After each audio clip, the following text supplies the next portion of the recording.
Hi, I'm Kevin O'Leary. It's been a long time since I've done one of the videos today, and today I'm going to deviate just a little bit. And I myself operate a small bookstore, very few books, and I'm going to tell you one of the some excellent choices for reading for children. Picture books are very popular in Japan, and one of the things I've used. I've been in Japan for 20 years, and this is one of my favorites. 10 Little Fish. 10 Little Fish is a very, very easy book because it features repetitive text. I buy it mainly for the artwork. I can't draw myself, but you see how that artwork just jumps right off the page. And it's got a very, very predictable format. It's good for children 2 years old all the way up through high school, because high school students in Japan, they're not native English users at all, so their reading is not going to be the same as an American. And I like this one a great deal, and this one is actually on sale for about 2,000 Japanese yen. And it's written by Audrey Wood. It's one of my favorite authors.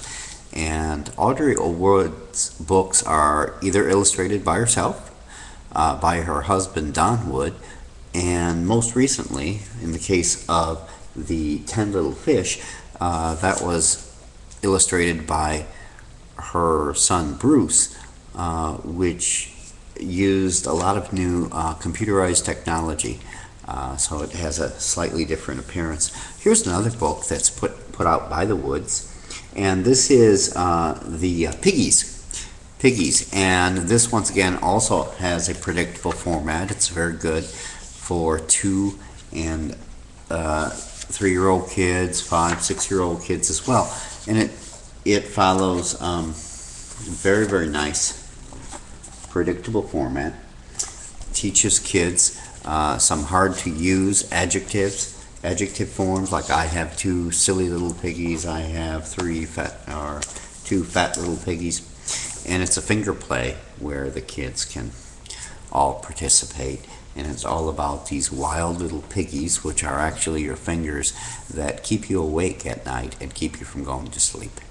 And so it has a very nice story to it.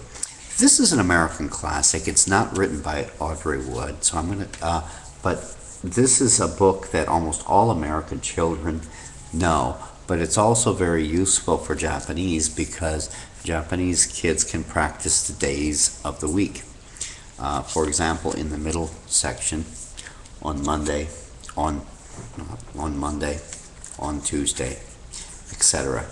And so it's a very enjoyable book. This is a board book, which is suitable for smaller kids as well. Now this is one book that isn't carried in my bookstore, but it's carried in the display that's owned by a different one next to me, but I do like it. This is a Scanimation book, and it's called Gallop.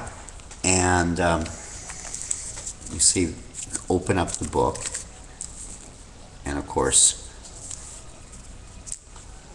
it moves. And what I like about this is on the left hand side it has very simple patterns here. For example, it'll say can you gallop like a horse? Can you strut like a rooster? And anytime you have this repetitive text, it'll make it very easy for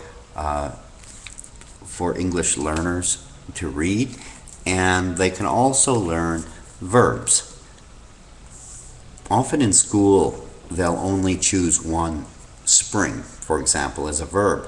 But I teach spring, spring like a cat, or something like that. Swing. Also, consonant clusters are used frequently throughout, and they're very difficult to teach because there's not enough time in the class to do that. So I do hope that you take if you do get a chance, come down and see me. I'm at the English Square at House Tembo's here in Nagasaki, and stop by and take a look at some of the books, and I'll be happy to give you some a demonstration and some ideas. There's a lot of things to do at House Tembos, and especially there are a lot of opportunities at English Square. So please come down and ask for Kevin. Look forward to seeing you.